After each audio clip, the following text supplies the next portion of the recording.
sa yung Paragon. And guys, there are different sauces for the chicken. This one is extra hot peri-peri. And this one is sweet chili. Sweet chili, peri-peri, Thai salsa.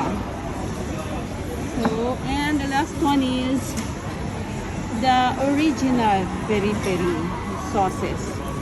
Okay, so this is it. So, peri-peri sauce here in Bangkok. And we're gonna try this original, extra hot, sweet chili, and Thai salsa.